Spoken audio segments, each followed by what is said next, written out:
All aboard! If you're a fan of Miles Edgeworth, then this is a game and stream for you. I sure hope. I won't be doing it purely as I did before with my previous Ace Attorney Theater streams. I'll be making comments here and there. But anyway, for now, please enjoy.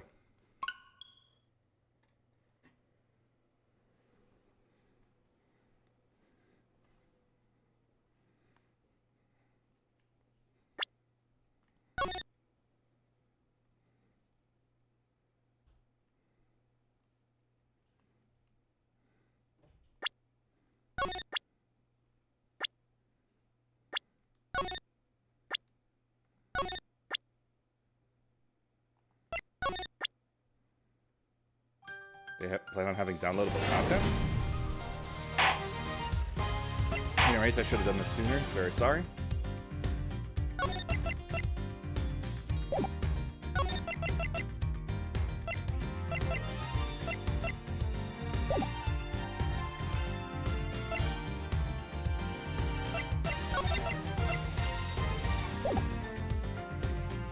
I'd like to go with the original for a first run through, if you don't mind.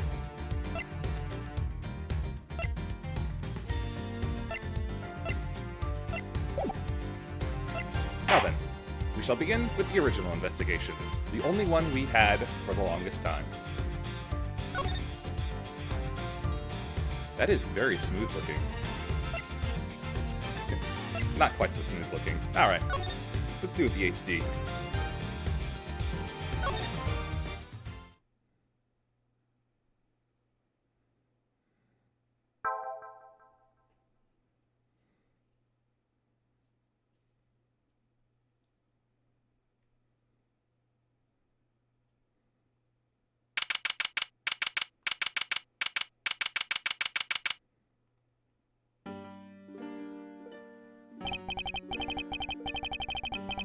To make sure the defendant is found guilty, what other choice do I have?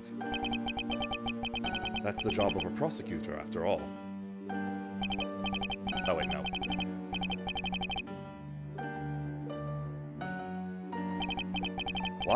Why go this far? Sorry, maybe I wasn't clear enough, but a guilty verdict is all that matters to me. No matter what the cost.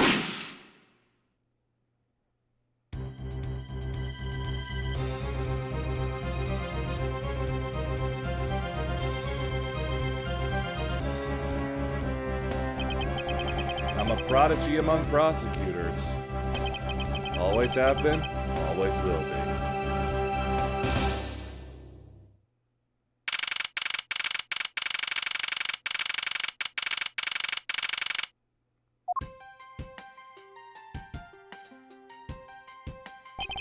It's hard to believe that I've been away from my office for a whole month. I hope Detective Gumshoe has been keeping an eye on my office and keeping it clean. Sorry, just a moment. I need to adjust something here. I forgot about.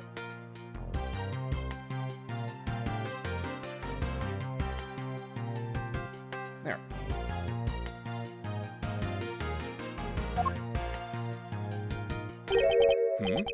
The door is unlocked. Detective Gumshoe? What's the smell? It's very familiar. Blood?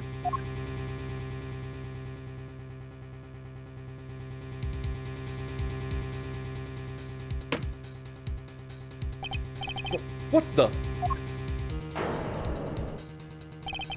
What's the meaning of this?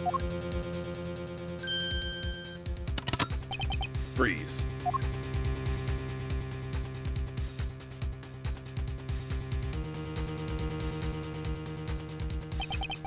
Identify yourself. Shut up. You've got some nerve committing murder in a prosecutor's office. Is that a threat? Let me make one thing very clear. What? No one gets away with committing murder in my office. no one.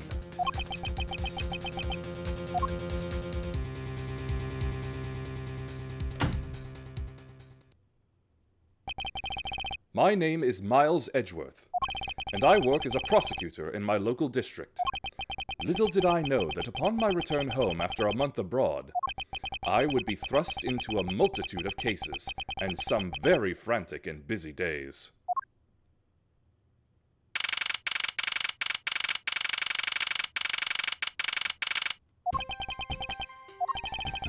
I've finished photographing the victim's body, sir. Very well. Please continue your investigation. Yes, sir.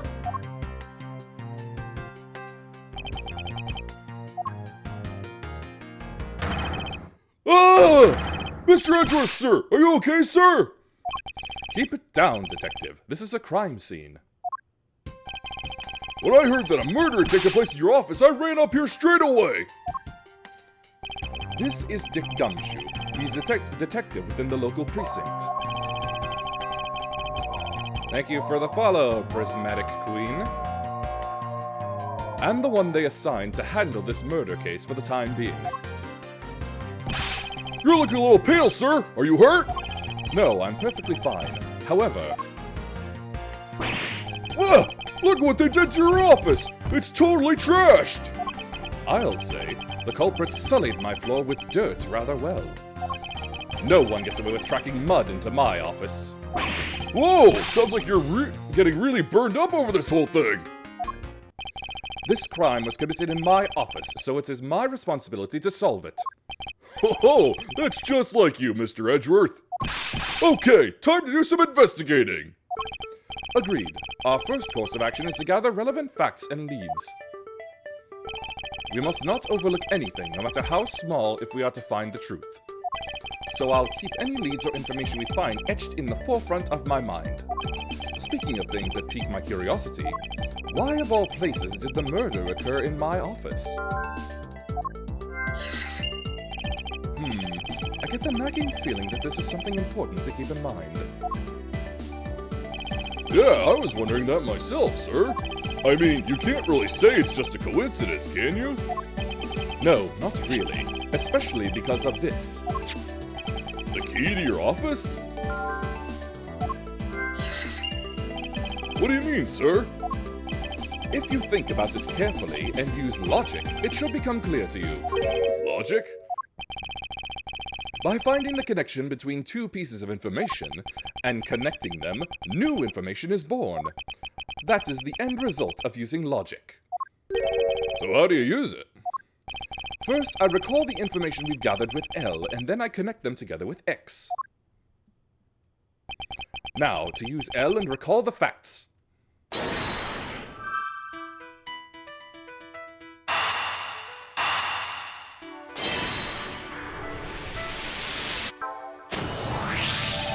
For security reasons, all prosecutors' doors are outfitted with locks, which means it would have been hard for the murderer and the victim to get in here. Ergo, it's impossible to dismiss the location of this crime as mere coincidence.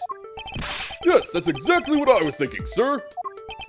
There must be a reason why someone infiltrated my room. What was the killer after? You're really on the ball today, Mr. Edgeworth! That's some beautiful logic, sir! Yes, well, when you follow leads to their conclusion, only the truth remains. However, if the information doesn't line up properly, I may stray far from the truth as well. But if I think carefully before piecing leads together, the logic should flow. Well, let's get started with our investigation, shall we? Yes, sir!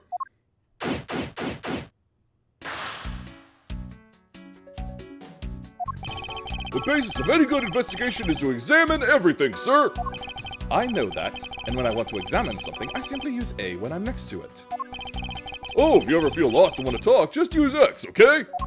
I'll give you great, precise advice as an ace investigator, sir! Something to try later if I have free time, I suppose. What have we here? Could this perhaps be the murder weapon? If so, it would mean that the killer made their escape after disposing of their gun here. I think I've seen one of these before. Care to enlighten me as to where? Oh, I know! I was issued the exact same model, I think.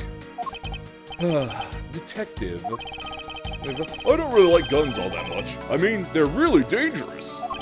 But now that I think about it, you do see this model out around the precinct a lot, sir. I don't use mine much except in emergencies, so that's why I didn't recognize it. So it's the same type of revolver as the ones used by this precinct's detectives.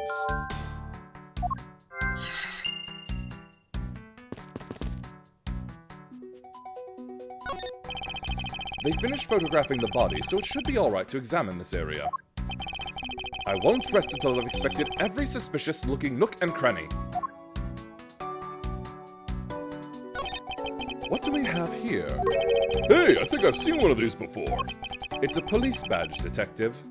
Oh, hey, I have the exact same thing, actually. What a coinky-dink. Let's take a look inside. Mr. Buddy Faith. It would appear that our victim was a detective just like you. I seem to have gathered a few pieces of pertinent information. Now to calmly use some logic and figure out if any of them are connected to each other.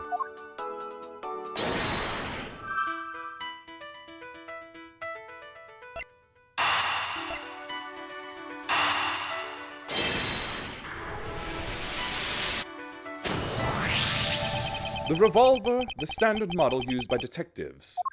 Could it have belonged to our recently departed?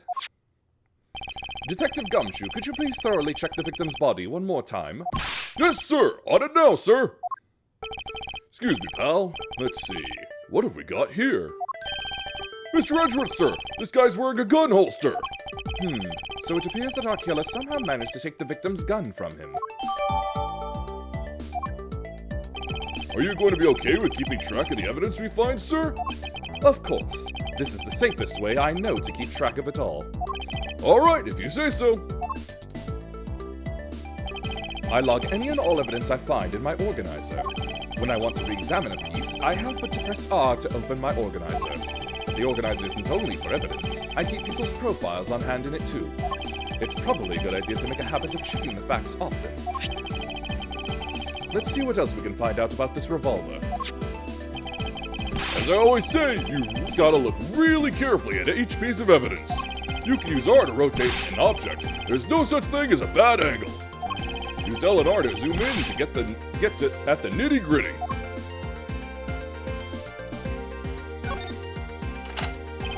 It looks like only one round was fired from this. Wow, so the killer killed the Vic with just one shot after wrestling the gun from him? Sounds like the guy knew how to handle a gun, huh, Mr. Edgeworth? We have no proof for now, but that is a distinct possibility.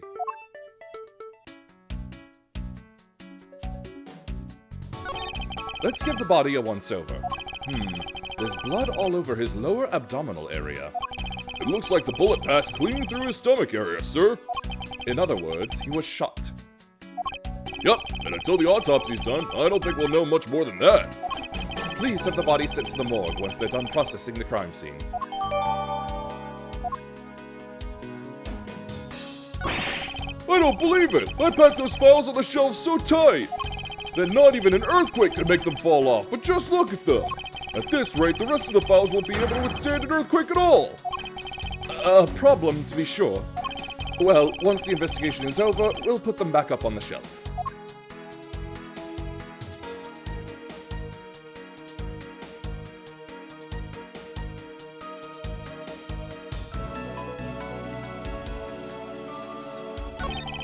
Your files are all over the floor, sir!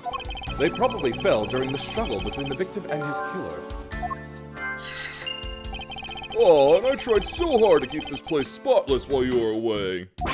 I mean, this just rendered all the time and effort I put in pointless!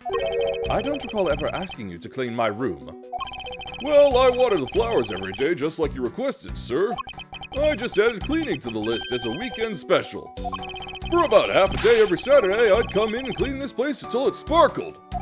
Does he have a life? I guess this is about all we're going to find out.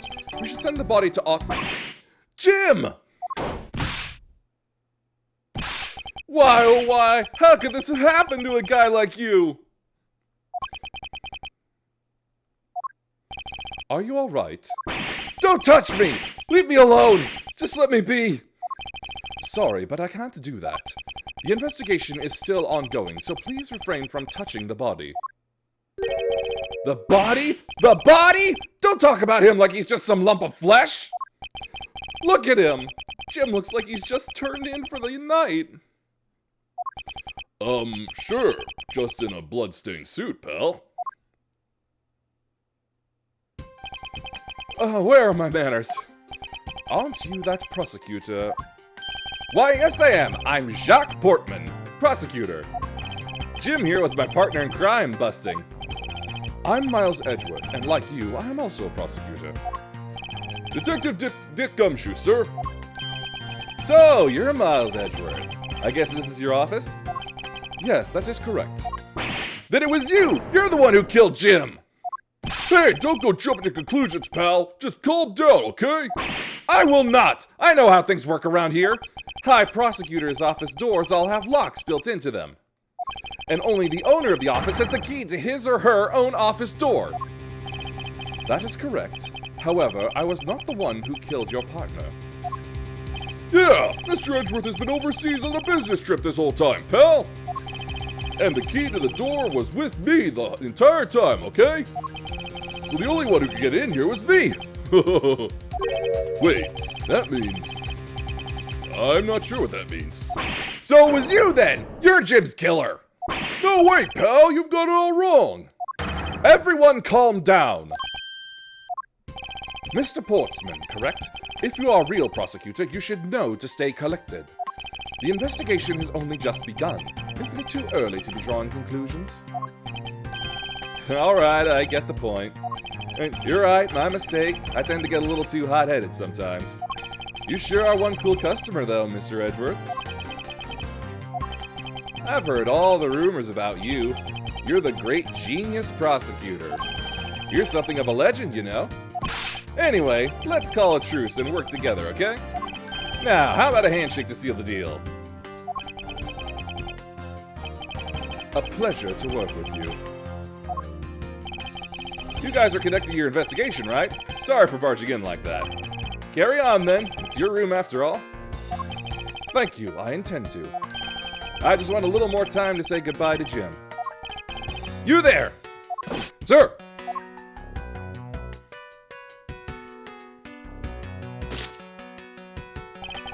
I want you to capture this scene on film for me. My final farewell to my partner, Jim.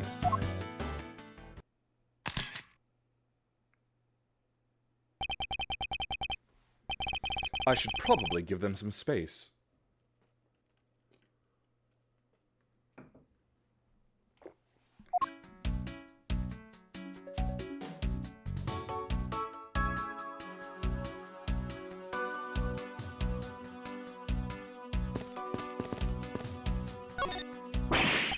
Oh, your jacket, sir! What's it doing on the floor? It must have fallen off the wall when the killer tried to threaten me by firing around.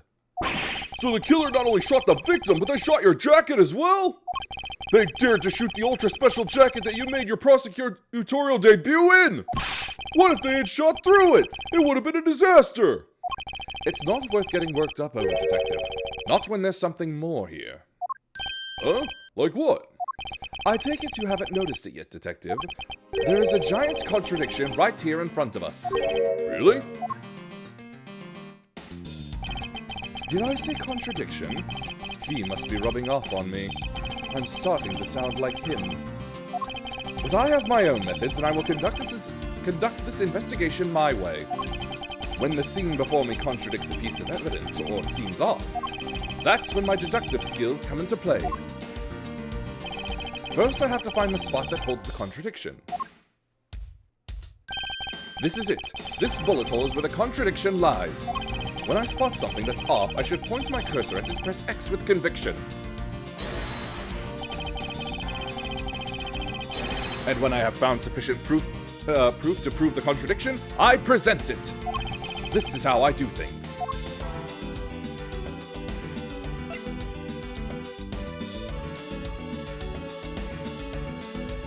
Eureka! This bullet hole is the contradiction. What do you mean, sir? It's elementary. 2 shots were fired in this room. The first felled the victim, and the second felled this frame. Hey, that's right! However, this gun was only fired once. Hey, that's true too! Which means that one of these 2 bullets was fired from a different gun. Did the killer have another gun prepared for tonight? By the way, I noticed something, sir. Yes? What's that thing sticking out from behind the frame? Ah, that. It's a secret safe. A secret safe? Oh, I smell money! I'll spare us the trouble and just say it. Nothing like what you're imagining is inside. Now, if you could kindly move this frame out of the way. Roger that! Talk about dusty! I suppose that's what happens when I'm not here to dust it once in a while. I had no idea there was a safe here, or I'd have kept it clean for you, sir. So, when did you put this thing in? It wasn't something I had installed personally. Every prosecutor's office has one. Really? I had no idea. Well, only prosecutors are supposed to have knowledge of their existence. So, what's inside, Mr. Edgeworth? Right now, nothing. We only use them to store especially important evidence when a trial is in session. That's it? Talk about squashing my hopes and dreams. I won't rest until I've inspected every suspicious-looking nook and cranny. Now this is odd. You found something, sir? This keypad. Don't you find it to be a bit too clean? Yeah, there's a thick layer of dust all around it, but not on the keypad itself. You there, the forensic scientist. Yes, sir. Could you please dust this area for fingerprints? You got it, sir. I couldn't find, let alone lift, a single print. Looks like it was wiped down well. As I thought, it appears that logic is the only way around this setback. Time to rationally and calmly play connect the dots with the information we have.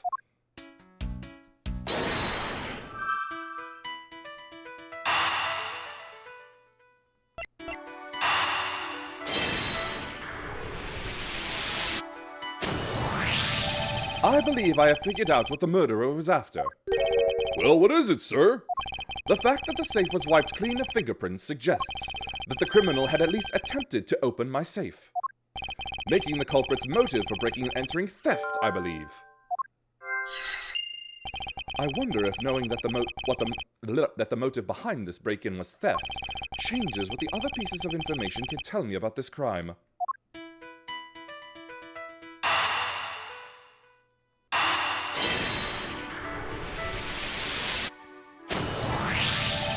There is a possibility that the files splayed on the floor are not the result of a struggle between the victim and his killer. Oh, you mean like it could be from when the killer tried to find something, sir? Precisely. We need to figure out if any of the files have been stolen. Yes, sir. I'm gonna shelve files like you've never seen before, even at the library. Sure. Let's give that a try. Why do all the good ones always die young? Surely you must ponder that every once in a while, Mr. Edgeworth.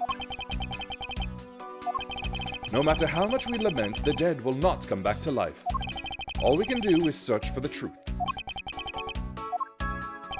And, so what are we supposed to do? How do we go about finding the truth? First, we calmly restore the files to their rightful place. You got it! Here, let me help. So this file goes here, and that book goes there. You sure know a lot about where things go, despite it being Mr. Edgeworth's office. Because I'm the one who keeps it tidy, pal! Okay, done! It would appear that the murder was definitely committed here. The bloodstains on the bookshelf are still fresh. I suspect that the victim was killed in a standing position, hence the prints on the shelf. And then the guy fell onto the floor, right? The blood on the floor is kind of grossing me out. Detective, I don't have the time to deal with your weak stomach right now. But you know I'm no good with blood, sir! I'm certain there's something wrong with this picture.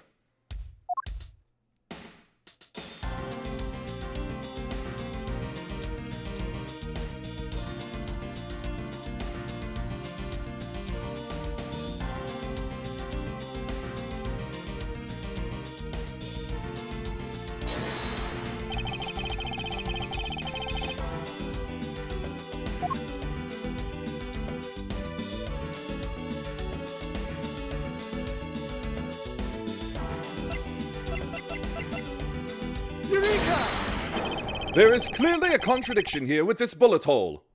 What do you mean, sir? You don't see? Quite simply, the bullet hole itself is too low. If the victim was shot in the stomach, the hole should be much higher up. But what if the guy was shot while he was sitting or lying down, sir? That would be illogical. The victim leaned against the shelf here after being shot, which suggests that he was standing when he was shot. Then that means... Wait, what does that mean, sir? It means you need to use your brain every once in a while instead of mine, detective. In any case, it means someone made a faulty assumption, and it was from this mistake that our current contradiction was born. What is the faulty assumption that caused this problem with the bullet hole's position? I believe the order of the files is a bit off. You mean I put them back in the wrong order just now? Hey! Actually, I think the labels of the files are wrong, sir! Oh? Yeah! You see here how the files that were shot begin with the number 0? What are those doing all the way down there after 1, 2, and 3? That's really weird! Actually, the way they are organized now is the correct order.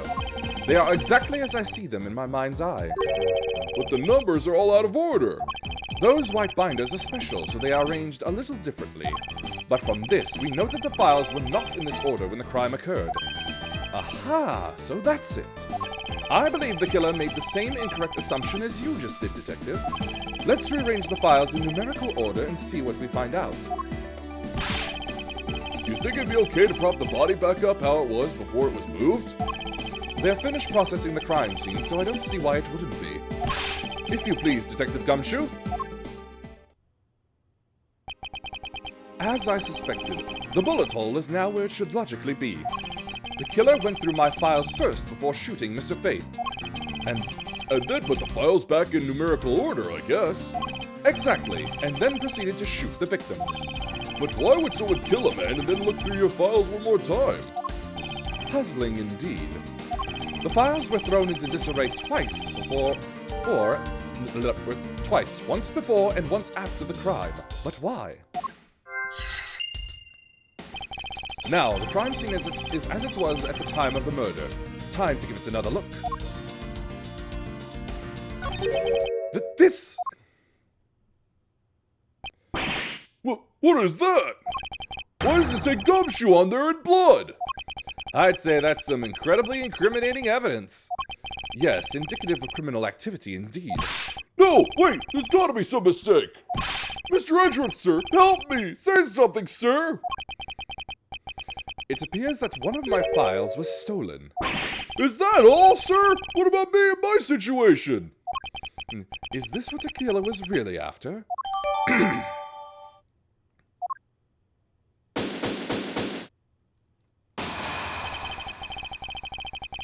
Looks like Jim was able to leave us the name of his killer in the end.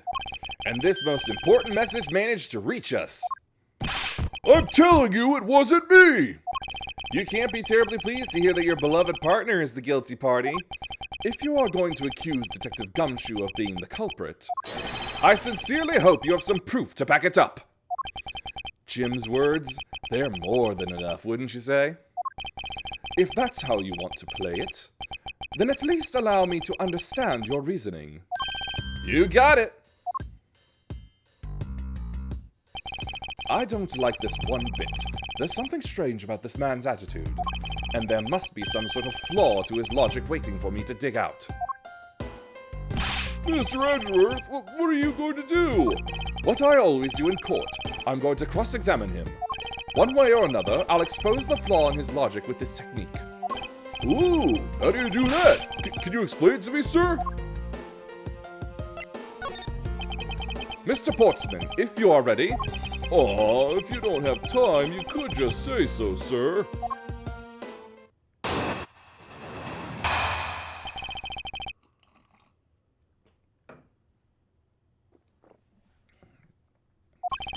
Detective Gumshoe, you stole Jim's gun from him and shot him dead. Furthermore, you messed up the files to make it look like you had committed theft instead. That's when you moved Jim's body that was sitting in front of the bookshelf. But thanks to that, you didn't notice the bloody letters his body was hiding. And it will be by his final words that you will be brought to justice. You intend to argue that the victim's dying message points to his killer? I can hear Jim's voice and he's calling out for his killer's arrest! Are you sure you're not mishearing his words, Mr. Portsman? There is no way Detective Gumshoe is the culprit here. I will find the flaw in this man's logic, and expose it with credible evidence.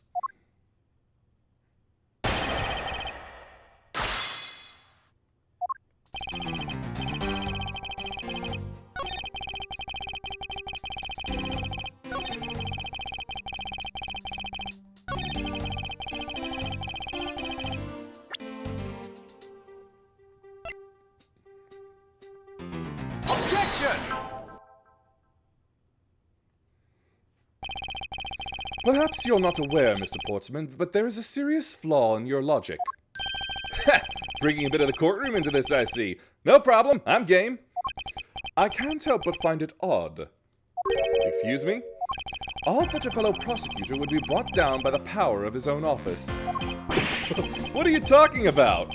Oh, you're joking, I get it. Just a moment to appreciate the objection theme.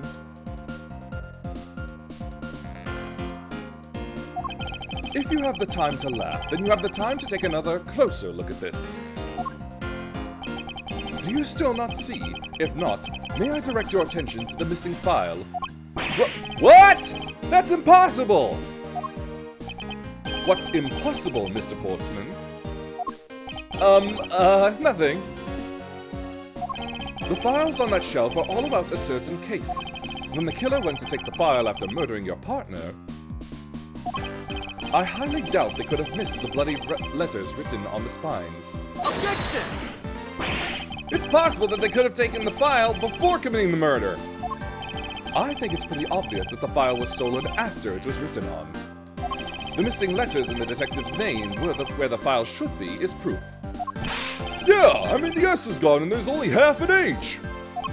If Detective Gumshoe really was the culprit of this case, I highly doubt that even he could overlook his own name written in blood on the files. Especially as a detective who can't stand the sight of blood. Which means, what exactly? What does that make this dying message? It makes it the work of a criminal intent on tampering with the crime scene. That's so low! I can't believe the criminal tried to pin this whole thing on me, sir! I'm gonna get him, sir! You'll see! I'm gonna have them under arrest in no time! Well, Mr. Portsman? Brilliant! Absolutely splendid! Logic deserving of Olympic gold!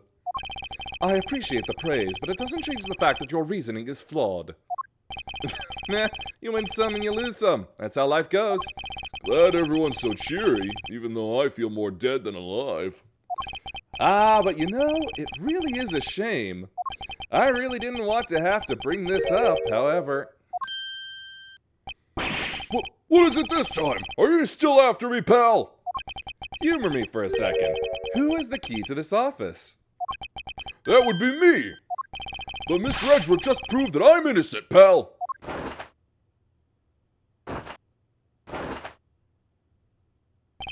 That's absolutely right, and I acknowledge your innocence. Then why do I sense that you still have something to say?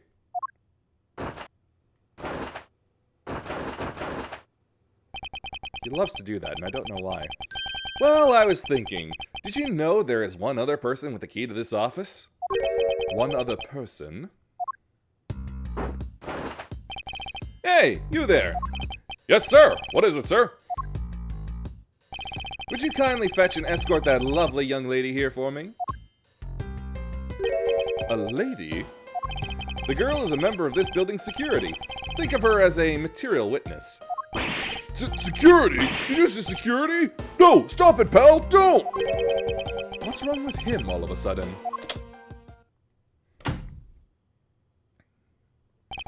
I believe she needs no introduction. I have called upon Miss Maggie Bird, a member of security. Detective Gumshoe, sir? Maggie! Miss Bird is the security guard on watch tonight. I see. And your point is? My point is that she could very well have used it. And by it, I mean the master key, which can open all the office doors in this building. What? If you're not the guilty party, Detective Gumshoe, then the only other person with access to this room is Miss Bird. How dare you! I would never sneak into someone's room! That's right. I refuse to believe that Maggie's the culprit, pal. It was me. That's right. I did it. Can we take that as a confession, Detective? Well, it wasn't really me, but it definitely wasn't Maggie, pal. So yeah, it was me. If it was, you'd have no problems with that, right? Please refrain from flying off the handle, Detective. There's no need for such theatrics. Listen to your boss, Detective. He understands what I'm saying here. That girl is the only one who could have committed the crime, and for one simple reason. It's pretty obvious that Miss Bird snuck into your room using the master key. I mean, if Detective Gumshoe isn't the one who opened the door, then that leaves only Miss Bird as our prime suspect. On top of which, she knows our good detective, doesn't she? Making it all the more probable that she was the one who faked the dying message. So you're saying she used the master key? Incredibly incriminating evidence, wouldn't you say? That's what you claimed off the evidence earlier as well. That was then, this is now. The flow of a good match always changes during a rally. It's all about your reflexes and reaction time, especially for an athlete like me. I wonder if there was anyone else other than Miss Bird who could have used the master key. It seems that the only way to get Mr. Portman to give us more details is to press him.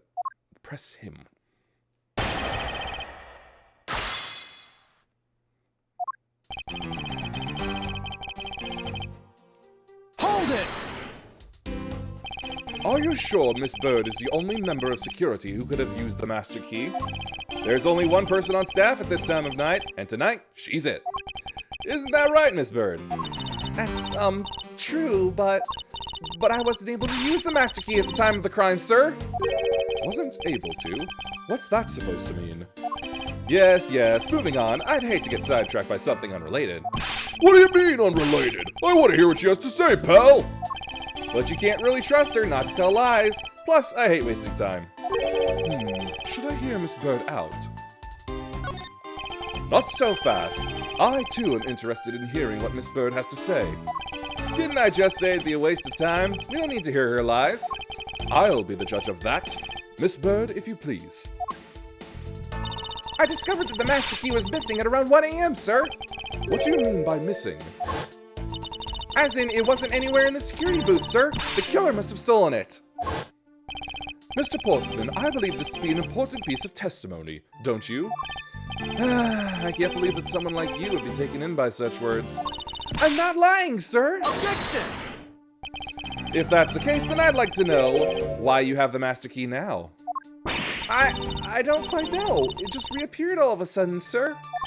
Ha! A likely story. And where is your proof that the key was stolen to begin with? I bet you just forgot where you put it and then found it again. I never lose things. I can practically guarantee that.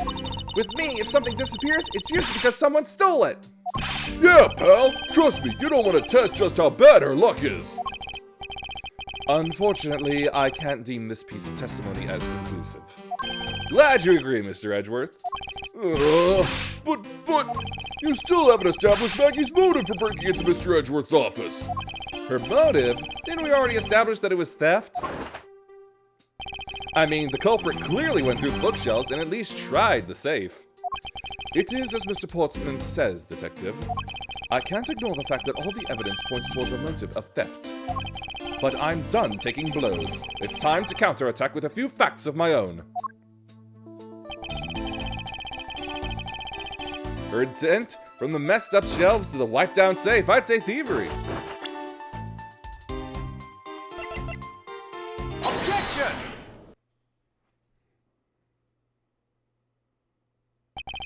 Do you wish to continue insisting that Miss Bird was set on stealing something? Why not? It's the truth after all. It was also by your logic that we came to the whole thievery conclusion anyway. That may be, but you must also be aware of the fact that the safe is a secret safe.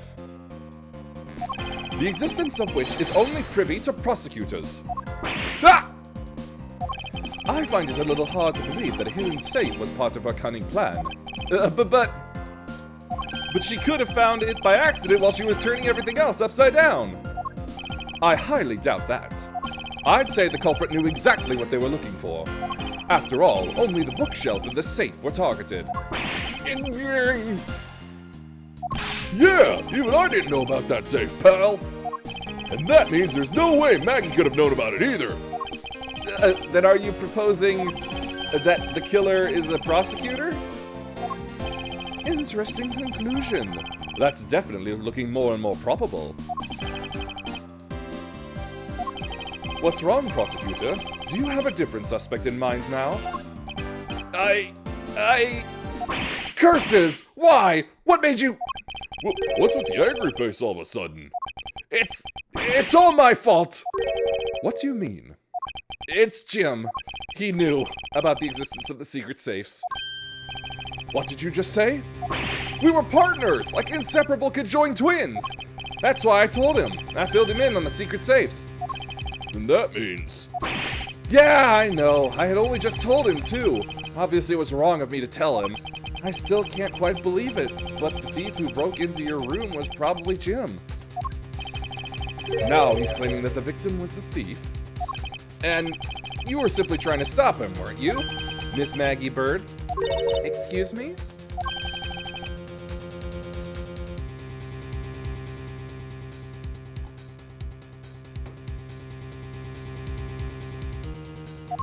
I mean, you are a security guard, right? That's your job. But killing is going a bit too far, even in your risky profession. What the? You're still accusing Maggie of the murder? Yes and no. I mean, she had stumbled upon Jim, who had probably drawn his gun. I get it. It was self-defense, wasn't it? No, I couldn't. I could never do something like that. Not even as a security guard, sir. Plus, even if he was the thief, he wouldn't have a key to this office. Which is precisely why he had to steal it, wouldn't you say? It was Jim who stole the master key. Ah! Pretty impossible for a supposedly stolen key to be here with us, unless you retrieved it from Jim after you killed him. Mr. Portsman, are you honestly accusing your own partner of being a thief? I don't want to admit it, but it's the only way for everything else to make sense. Has he no honor? Now then, I think we're done here. The investigation waits for no man. Would you people be so kind as to see yourselves out? You can't kick us out. This is Mr. Edgeworth's office. Ah, but I'm the one who's been assigned to this case. You are all suspects to varying degrees and therefore ineligible to run this show. Listen, pal, how many times do I have to say this? Maggie can't be the culprit. Detective Gumshoe, calm yourself. But sir... We have no choice but to accommodate his request. For now. Ha ha! Thank you, Mr. Edgeworth. At least one of you understands. Now then, if you could remove yourselves from my crime scene, I'd be most grateful. Mark my words, Mr. Portsman, we will meet again. If that's a formal request from the legendary prosecutor himself, then I suppose so. Now, don't disappoint me, you hear?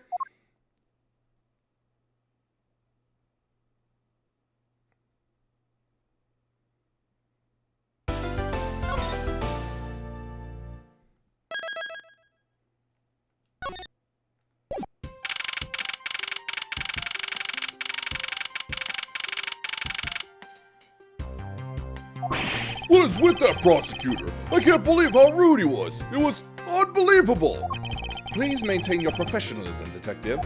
I'm gonna find some real solid evidence proving Maggie's innocence. You'll see, sir. But we've been kicked out of the crime scene, sir. True. So then, what now? Looks like my life's fallen into yet another gigantic ditch. Do not despair, Miss Bird. We can overcome this as well. There are many other places and things we should be looking into anyway. Eh? Really, sir? For example, this hallway. The linchpin of his argument against Miss Bird is related to the master key. In that case, this hallway is the perfect place to look for more information regarding the mystery surrounding my door.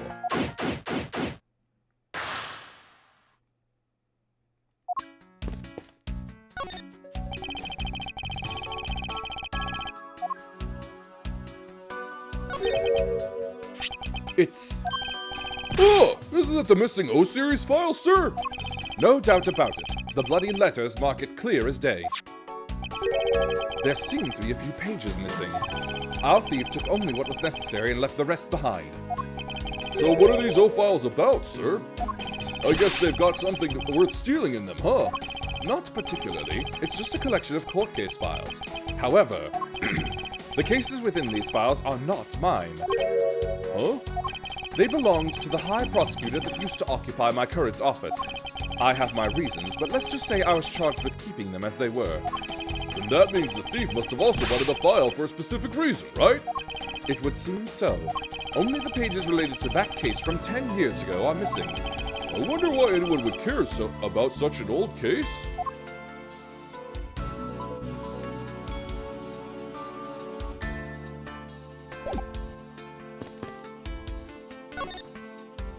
I was wondering if I might speak with you for a bit concerning this case. I've always been a big fan of the courtroom, but this is like a dream where I'm being cross-examined by the Miles Edgeworth. I can't let this chance pass me by. I must remember to ask her about the master key. I should jog her memory by showing my notes to her with X.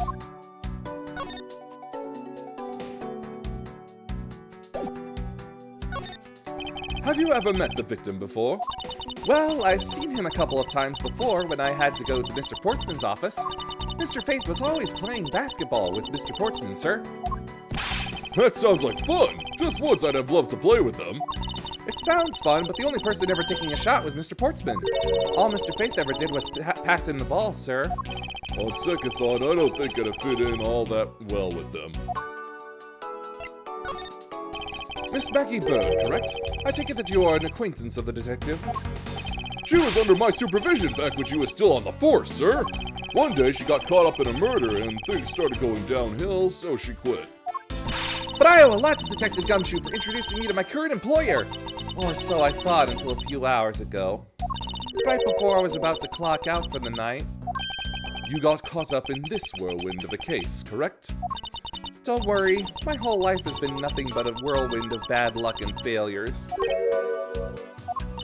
Since I was 6 months old when I fell from the 9th floor of my apartment building, I've been hit by all sorts of vehicles, gotten sick from all sorts of foods, failed at almost every test I've taken, experienced almost every kind of disaster, and now even managed to be named a criminal just when I've become a security guard.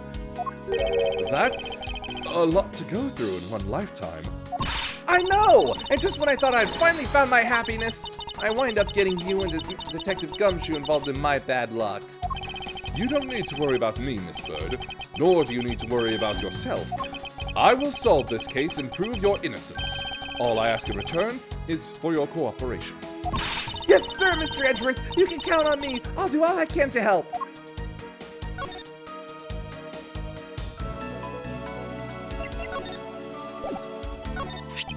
So when did you discover that the master key was missing? By the time I realized it, I think it was around 1 a.m., sir. And I noticed it was back at around 2:30 a.m. It was just sitting there on the ledge where the security room's reception window is. But I'm sure that between those 2 times it was not just gone, but stolen, sir! Why is such an important key stored in such an insecure place? Ah, it's not like that, sir. We always keep the key further inside the room, away from the window. Always, you say? Except for this time, correct? Well, I admit that that was a bit careless, but I had my reasons. I left it out because I was sort of using it at the time. It was after I had used it that I left it sitting out on the ledge. She used the master key? What did you mean by you used the master key? Oh, I had to use it to open the door for this prosecutor who had forgotten his key. I mean, it's my job as a security guard, right? Ah! What is it? That's right! I just remembered! The prosecutor who forgot his key, it was Mr. Portsman, sir! What? Please tell me more, Miss Bird. Quickly! It was around 12 a.m. Mr. Portsman had forgotten his office key, so he came down to security, sir. And that's when you loaned the master key to him? No way! It's against regulations to loan the master key out to anyone. I walked with Mr. Portsman to his office and opened the door for him personally, sir. I see.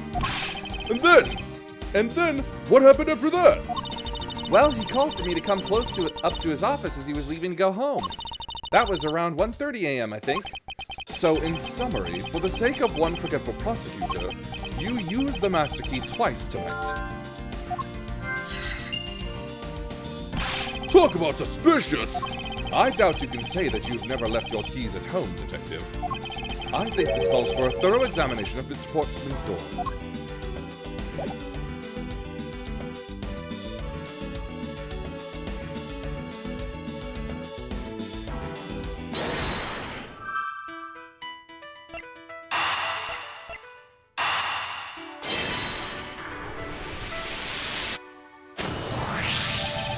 Miss Bird, I'm afraid there's a flaw in your story. What? No way, pal! I mean, sir!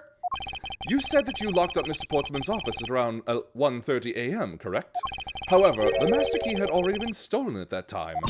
Wow! Nothing gets by you, Mr. Edgeworth! You saw that contradiction like a pro! I had totally forgotten all about that, but thanks to you, I remember it now! You're right! It was around that very time that I realized the master key was missing! And? Well, I'm a security guard, sir. I couldn't just admit to losing the master key, could I? So I pretended to lock up his room, sir. You pretended? Yeah, I used my house key and made it look like I was locking up, sir. So in actuality, you never did relock the door then? Well, I thought that maybe I could go lock it after I found the key. Come to think of it, I guess the door still hasn't been locked properly.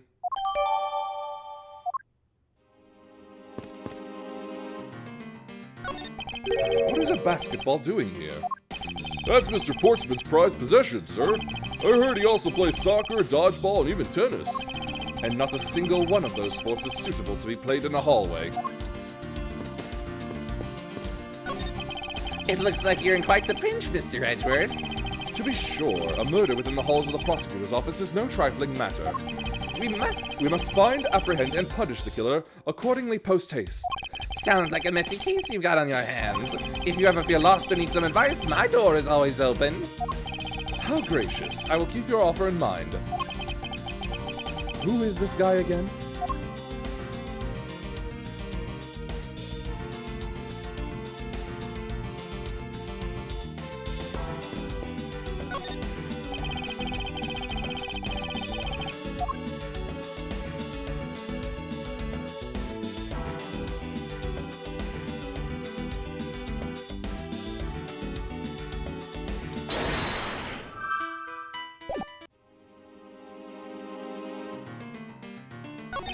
A minimalist yet classy door made of top quality wood.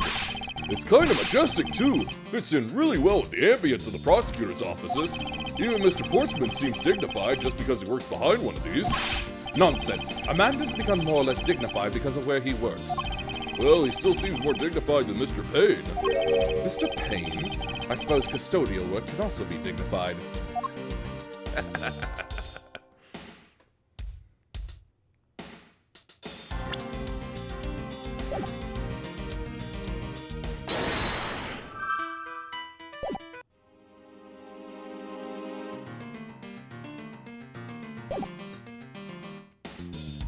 I'm sorry, I meant to examine the bottom of the door, I think.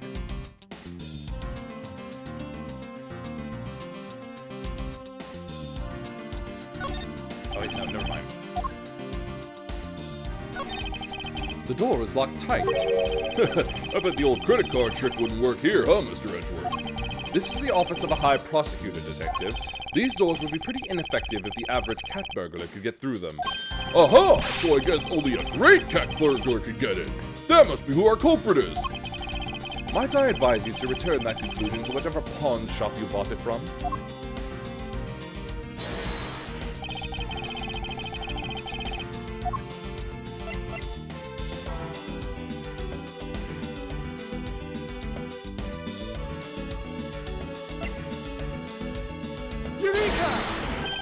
There's a contradiction here between reality and the evidence.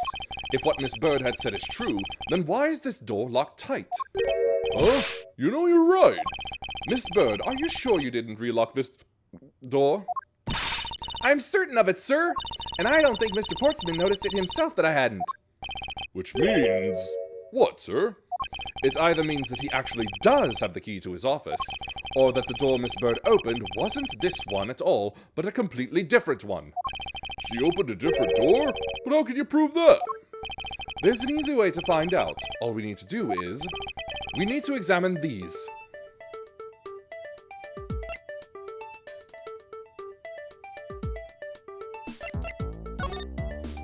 The prints on the doorknob will tell us everything.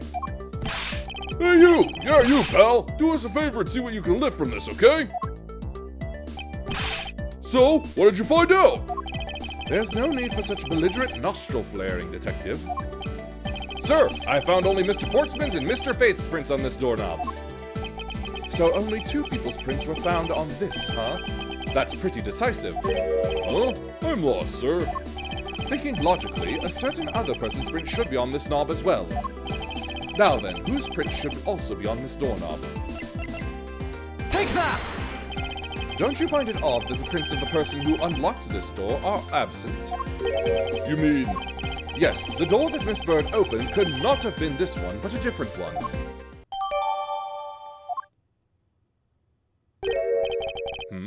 What have we here? Ah.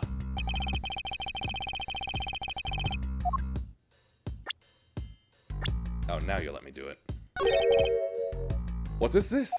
Looks like a scrap of paper. I'll get it, sir. Let's see. Oh, there's something written on it. It looks like a note from the victim. Yeah, and it's for Mr. Portsman.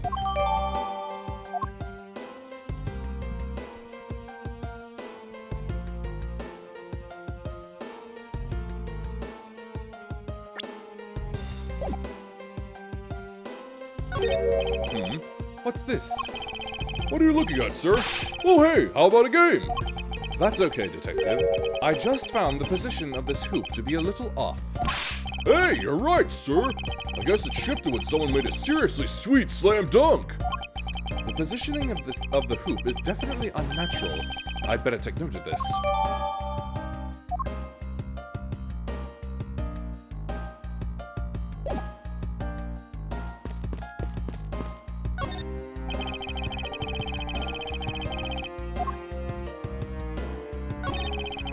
I don't see any signs of forced entry. And according to the guard, no signs that the lock was picked either, sir. Meaning that the door really was opened with a key. Did you happen to ask if any prints were lifted from the doorknob? Apparently the doorknob's clean as a whistle. Wiped, they think. Whoever this thief is, they did a good job of not leaving any clues behind.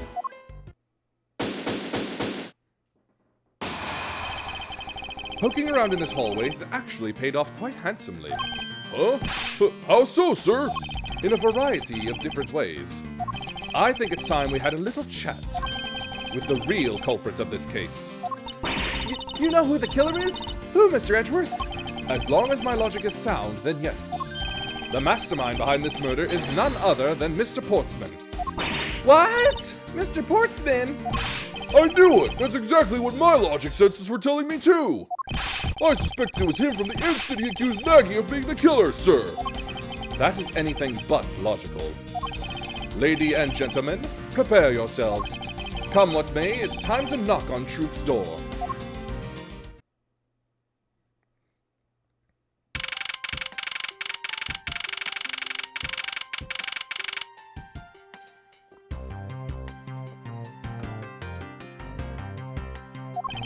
Mr. Portsman, I've finished processing the bloody letters, sir.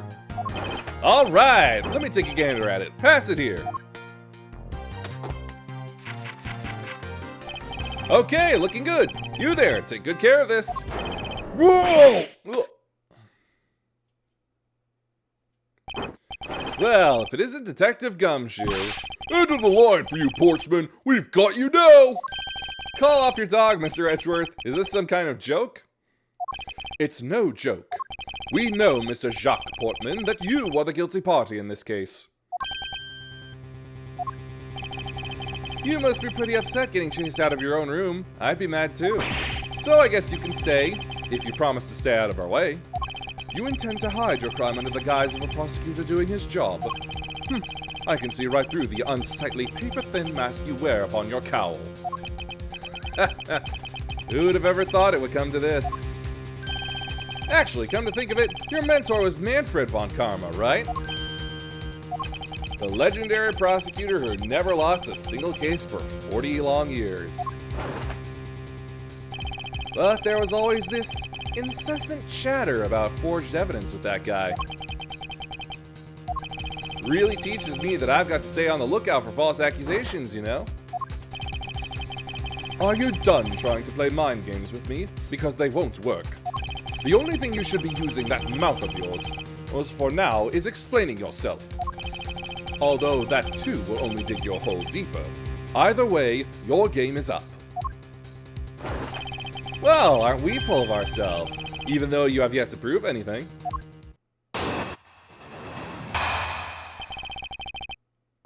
I have no idea what sort of harebrained idea you have in mind, but there's a mountain of evidence that points away from me being the culprit.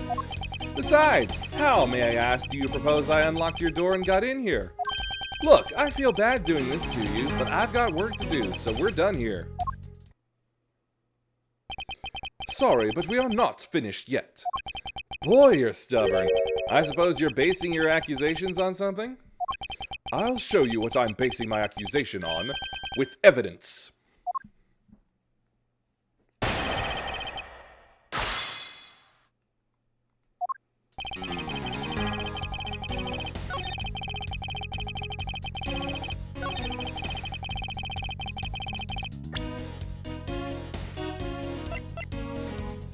Objection! I believe you were able to open my office door, with the master key, no less. Objection! Wait, hold on for a sec. I never laid a finger on that key, as you already know. Precisely, you were able to open my door without lifting a single finger. Well, maybe you did, but only to direct. That's right, you used your finger to direct this person to open my door with the key. Take that! You had asked Miss Bird to open your own office door for you, yes? Yeah, I kind of forgot my key at home. Happens a bit too often for my taste, you know? But the room you had Miss Bird open at that time was not your own, was it? What? You have quite the imagination. But why don't we ask the girl herself whose door she opened, shall we? I'm certain that it was Mr. Portsman's door, sir. I checked the number plate to make sure I was opening the right door, sir. Nope, I suppose I'd wait for the ad break.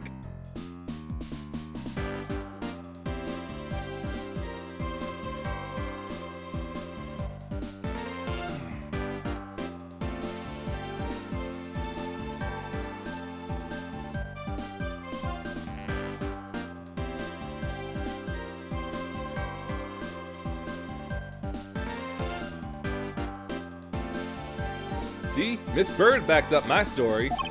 Yet, what if you had misled her, to fool her into thinking what you wanted? Ha! And how do you suppose I did that? By switching the number plates on our doors, for example. That's right, they do slide out pretty easily. Furthermore, you then used one other thing to give a very strong impression. That the door she was opening was yours and not, in fact, mine. What was it that Mr. Portsman used to make Miss Bird think that it was his room?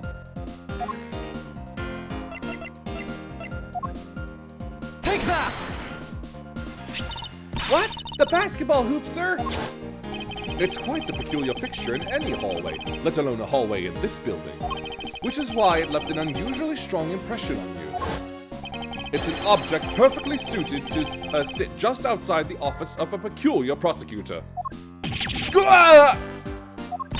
That's very true, sir, because there was a basketball hoop sitting there. I thought the door I was opening had to be Mr. Portsman's. There are signs that the hoop has been moved. To sit in front of my office, to be sure. I see. So that's how you throw suspicion on people. Thanks for the tip. But I think your conjecture is a little off the racetrack. Now you're just spouting nonsense. I had the girl open my office door. After that, I was in my room the entire time. You don't have a single reason to suspect me. So he intends to claim his innocence to the end, does he?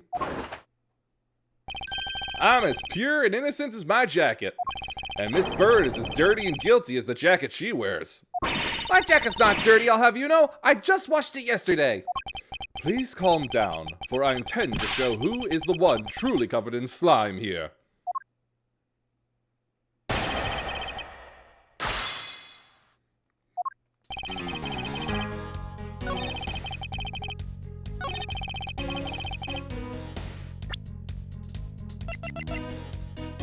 Objection!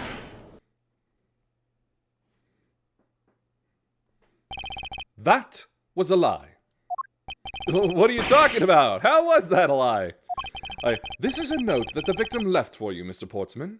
A note? It was left under your door, or did you not notice? And right here it says, "But you're out." You were not in your room when the victim came to call on you. So then, where were you and what were you doing? Ah! Shall I explain it in full detail for you? You were busy snooping around in my room, the very room you and Miss Bird opened for you. Let's enjoy the pursuit for a bit.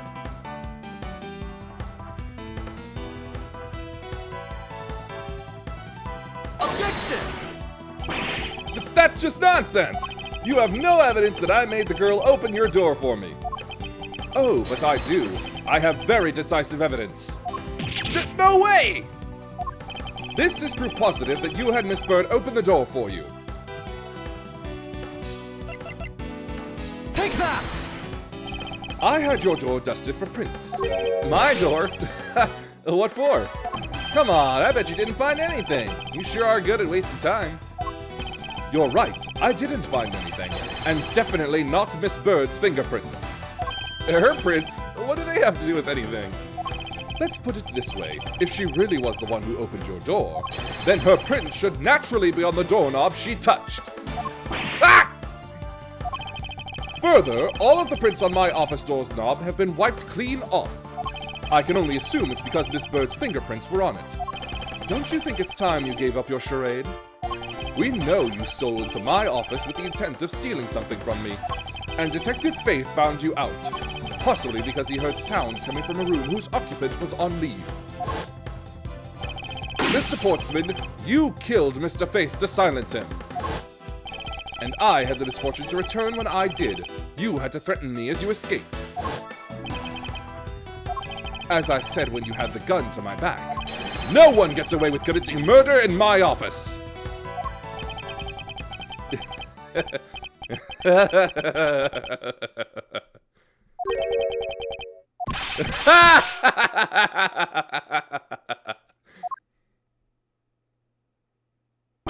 And just what's so funny, pal? Well, that look of stiff seriousness on the face of this office's finest prosecutor, as he makes a huge mistake in accusing me, is simply too much to bear. There's just nothing else like it in the world. What? Mr. Edgeworth just explained it all, and he even backed it up. You're the murderer. Stop trying to be slippery and just admit to the crime already. And as I said earlier, it's all so circumstantial, so full of conjecture. You say you checked my doorknob for prints? Well, I can readily confess that I had wiped that knob down well. Eh? I'm a little obsessive-compulsive, you see. I didn't want to touch a doorknob that you had touched, which is why I wiped the knob down as soon as I could after you opened the door. After that, it makes perfect sense that only Jim's and my own prints would be on there. You made that up just now, didn't you? Furthermore, as for the note Jim left for me, do you know exactly when that was? For all we know, he could have left it there before I arrived at the office. Like early evening, for example. Are you saying you failed to notice a note in your doorway? Hey, even geniuses fail at times. I was probably too preoccupied by work-related matters, although that's no excuse. Now that's just a flat-out lie. There's no way you didn't notice a note that size. Ah, but you can't prove that, can you? Say something, Mr. Edgeworth. Back me up here, sir. Portsman makes a good point. I can't prove that he didn't simply overlook it. Besides, I have an airtight alibi. Airtight, you say? I only just realized I had one as we were talking. I guess it would have been better for all of us if I had told you sooner. If memory serves, you came back to this office at around 2 a.m., correct? And it was then that you had that unfortunate confrontation at gunpoint with the culprit. But at exactly that time, I was down in criminal affairs. Ask around. I'm sure the other detectives will corroborate my story. It's the perfect alibi. Do you really think it's that perfect? Like I said, I don't care. Ask around all you like. You'll see for yourself. Detective Gumshoe. Sir, yes, sir. I'll go check out his alibi, sir. Be right back.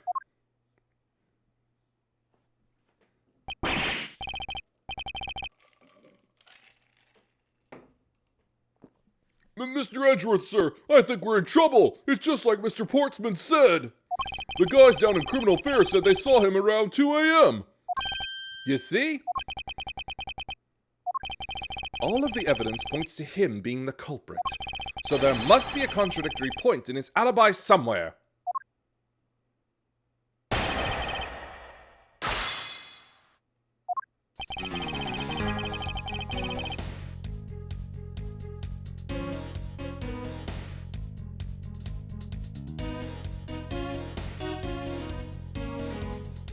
Hold it! You are correct. It was around 2 a.m. Are you sure? It's really important to me that you're spot on with the time. I remember checking my watch then, and make no mistake, it was 2. Ooh, giving testimony like a pro. Okay, so you came back to your office at 2. Hold it! It is as you say. However, Yes, however, you are the only one who claims to have bumped into the culprit. So tell me, did you see the person's face? Was it me who you saw? it was pitch black, so I couldn't actually see. Objection! Oh, come now. I'm sure you saw something. Try a little harder, why don't you? I'm beginning to feel like I'm the one being interrogated here. Oh, well, it doesn't matter if you remember or not. It only matters that you ran into the culprit. Hold it! So you paid the Criminal Affairs Department a visit? Yep.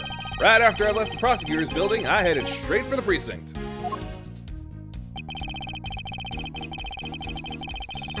Hold it! Well, we did go and ask around to confirm your testimony. And it was just as I said, right? Yes, sir. A number of detectives said that they saw you at around that time. See? I have the perfect alibi. That's the ace I had up my sleeve. Ah! Impossible! He actually does have the perfect alibi! What's wrong? Why the sudden sullen look on your face? Can't you say anything back, Mr. Edgeworth? I think we've reached the end of the line and it's time to get off this crazy train.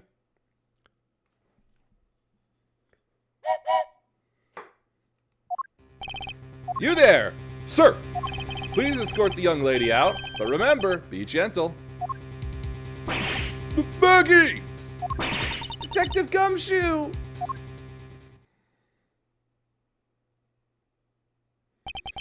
Is there nothing I can do? There must be a way to turn this situation around. If I only had a clue, did I miss something that can help me cast doubt on his alibi? I need to calmly think this through one more time, and with logic.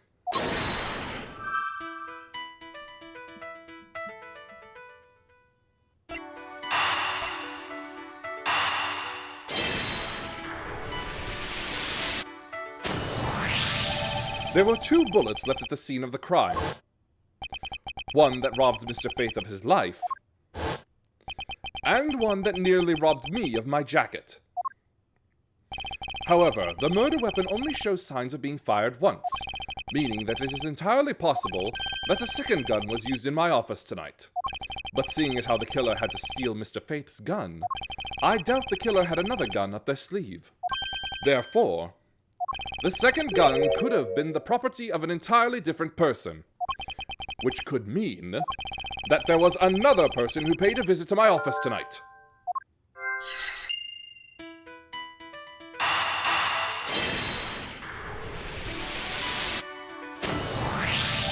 Supposing there was yet another visitor tonight, that would also resolve the issue of why my shelves were upended twice. We know that the shelves were disturbed once before and once after the murder, so it shouldn't be much of a stretch to think that it was the work of two different people.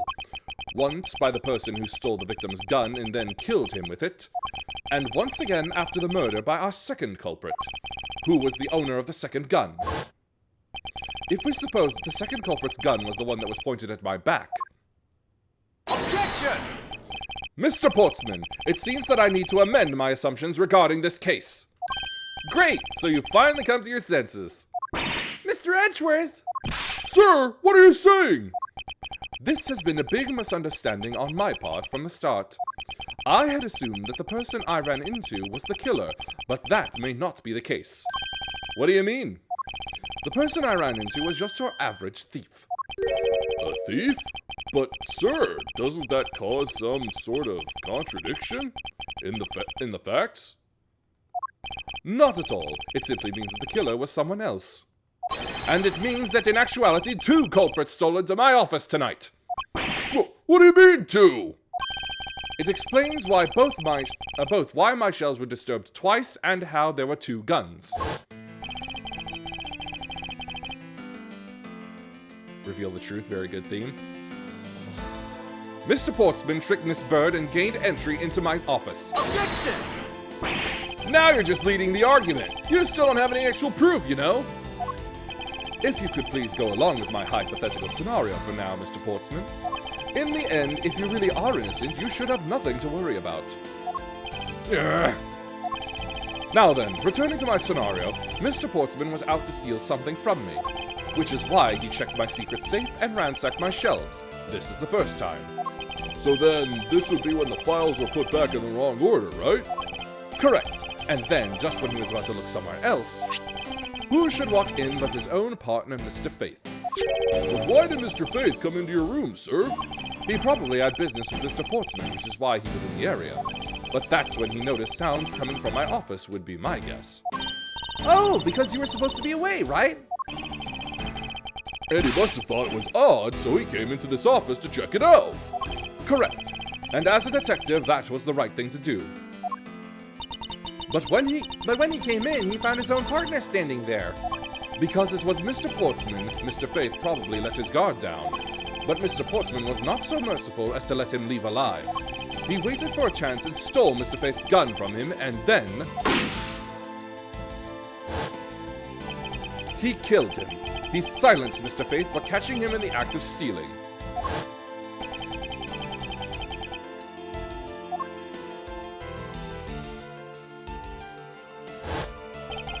This was the moment in which the first shot was fired, the one that landed in my files. Following that, Mr. Portsman wiped the gun down and left it behind as he made his exit. He could afford to do that because he had also left the fake dying message behind. You're such a complicated troublemaker, you know that? Well, if things were as simple as that, then all would be solved. However, there was yet another visitor to my room, and this is where it gets complicated. There was another? Visitor, sir? Yes, and this other person's objective was also to steal something from me. Now then, even after Mr. Portsman left, the door to my office remained unlocked. However, this new visitor had no way of knowing that, and so, they stole the master key from the security guard's room, and then entered my room and searched through my shelves. This was the second time they were disturbed, and it seems the thief found their prize. The stolen zero file, right, sir? Correct. Only, just as the thief was about to leave with the file, I appeared. The thief then threatened me with their own gun and made their escape. The second bullet was fired during that brief encounter. So the shelves getting messed up twice and the two bullets. It was all because two different people were doing those things at two different times. Precisely. So now do you see, Mr. Portsman? The person I met was just a thief and was not, in fact, Mr. Faith's killer. Your alibi for the time frame in which I ran into the other person is now irrelevant. Because we now know that the murder took place during the first culprit's visit. Objection!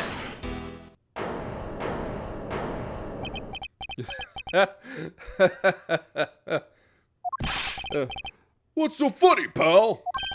Absolutely splendid! Your scenario explains everything! Of course it does. It's Mr. Edgeworth after all. But you know, it still doesn't change the fact that it's all circumstantial. Supposing if, and that's a big if, your theory is right. It would indeed render my alibi, which has withstood scrutiny, mind you, irrelevant. But there is still one defining point of your argument for which you have no evidence. Your supposition that I was the first visitor. Mr. Edgeworth, you can't let him get away with that, sir. But he has a point. I have absolutely no proof at this point. Don't say that, sir. I don't believe this. Don't worry, Maggie. I'll do something if I must. You know something? I find your attitude to be somewhat peculiar, Mr. Edgeworth. If the person you met really was just a plain old thief, then why is that person not your main suspect? That is, if your theory is correct.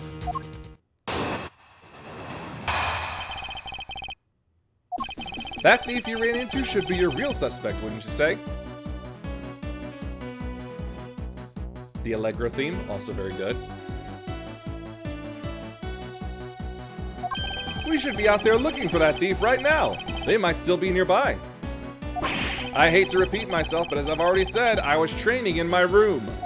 And when Jim came to deliver some evidence to me, I was down in criminal affairs. So I can't be expected to know what happened around here after I left. So, you think we should be out there looking for the thief? Of course! Now isn't the time to be having these dead-end discussions. I don't think it's at all dead-ended. I find your alibi to be fascinating. Let's continue where we left off, shall we? I know he's lying. I know he was here at the scene of the crime. I just have to find a way to prove it.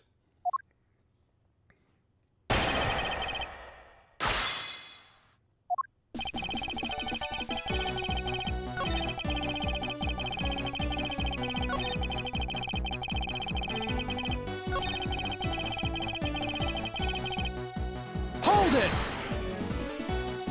Why didn't you go there with Mr. Faith? Ah, that's because he said he was tired and was going to take a quick nap.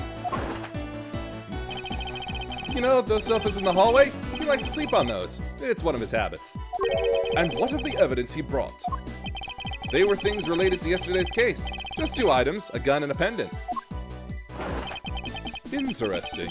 This piece of testimony seems too crucial to let slip through the cracks. He brought me 2 items, a gun and a pendant, that are related to yesterday's case. Just a moment.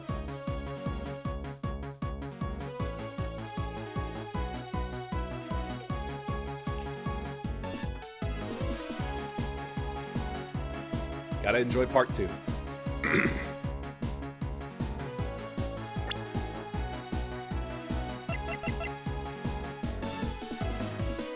Objection!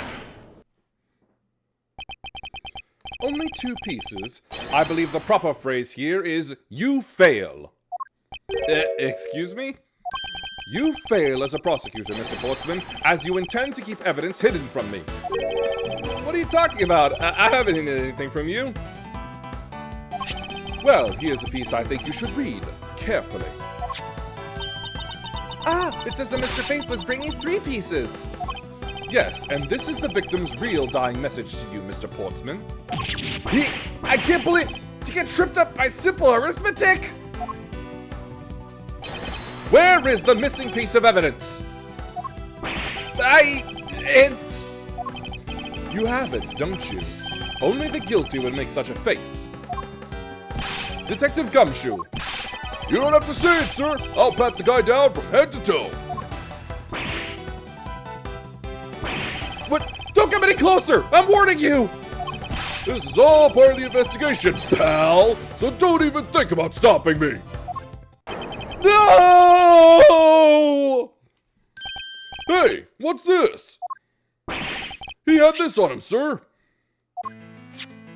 Despite what you said, it would appear that you do have something to hide. But why would he hide something like that?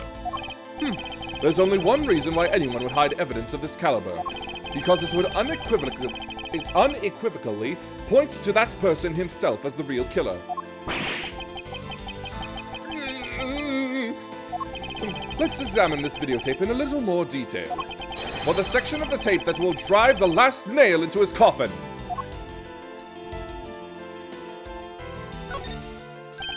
Oh, that's blood, isn't it? Yes, and I believe this is what the good prosecutor was trying to hide from us.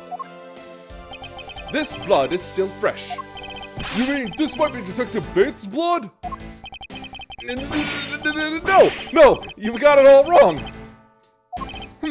No amount of denial can save you. We have but to run a blood test to find the truth. You told us that you had received evidence from the victim earlier. Now you will tell us when and how did the victim's blood find its way onto this video. Yeah, it's totally suspicious. Was it at the moment of his death? Did Detective Faith have this videotape on his personage when you killed him? You know very well there's no way to prove that. Not even if we were to examine this tape for fingerprints. Gag! If I had to take a guess, I'd say that the only ones on here would belong to the murderous you and Mr. Faith. No, impossible!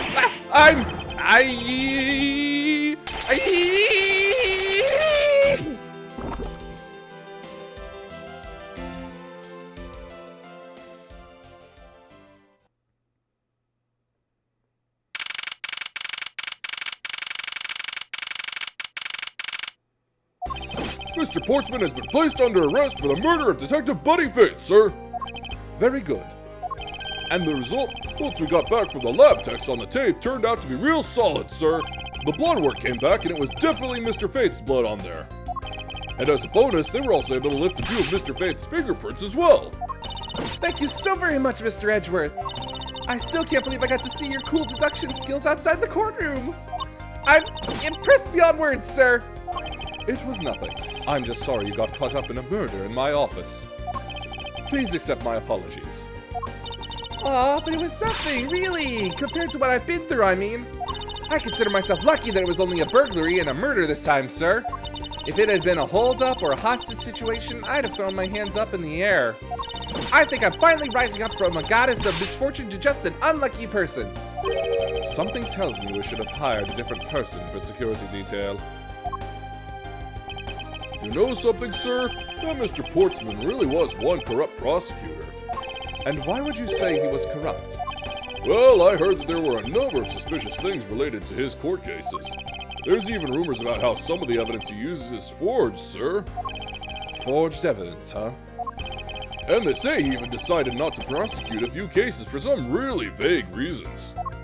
Oh, that guy was a complete disgrace to the entire profession! We never did get around to asking what his reason was for breaking into my office. Yeah, whenever we got near that topic, he just clammed up. Although, we can be pretty certain it was to steal something. This is just between you and me, sir, but there's a rumor that some sort of huge organization is involved behind the scenes. Oh? Well, well. With Mr. Portsman not willing to divulge anything, it certainly lends credence to that rumor. It would seem that we haven't heard the last of this. Huh? Then Mr. Portsman isn't the bad guy?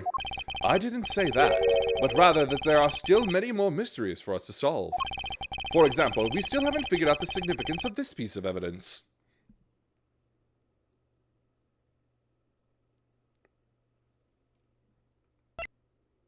Take that! The person who stole this file, the other villain of the night. Yeah, I wonder who it was.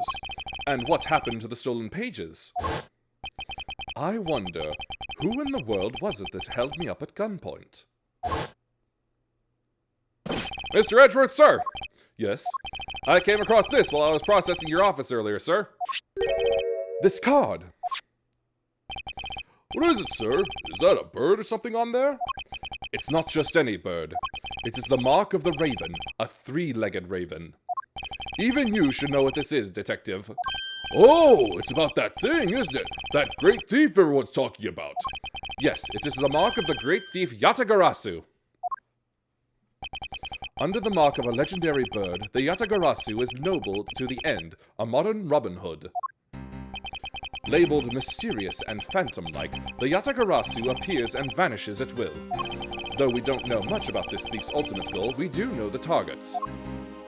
The Yatagarasu likes to find and make public evidence of corrupt dealings of all sorts. The theft is always performed in silence and always with perfection. Once a target is chosen, no dramatic calling card or announcement is sent forth. Instead, the chosen corporation is infiltrated without even the target noticing. Some days later, the evidence that was found is sent out to the mass media, along with this single card. Although it has been a while since the Yatagarasu's last appearance. Hey, Mr. Edgeworth, look, something's written on the back. What? Let me see. It's the location of where the thief put the stolen files. So, the person who stole the contents of the file was the Yatagarasu? Yatagarasu. Organization. Quite a few key words are popping up in this mystery. The murder in my office. The return of the great thief Yatagarasu. Looking back, I can't say I didn't see these events coming, for they were heralded by the incidents that began to occur 2 days ago.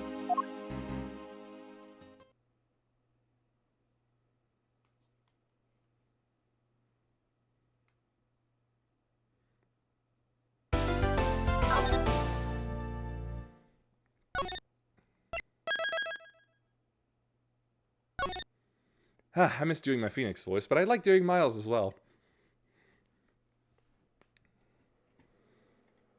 Anyway, save the rest for another day. It's fun.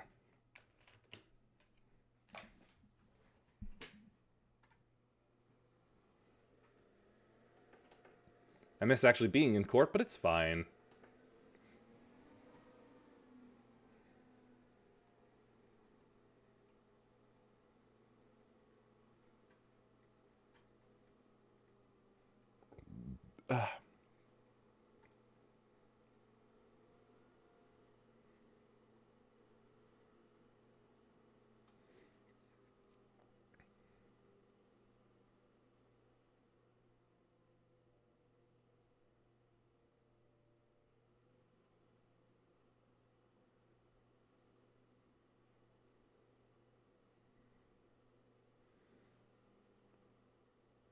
Let's see if I can do this.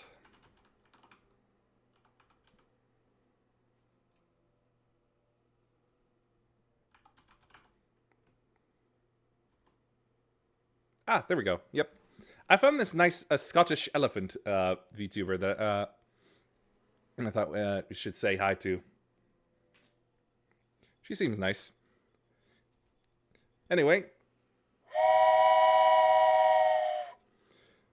We have arrived at our destination. Please watch your step as you disembark. Please follow if you liked. Thanks for watching. Peace be with you, and may the forces of evil be confused on the way to your home. Bye.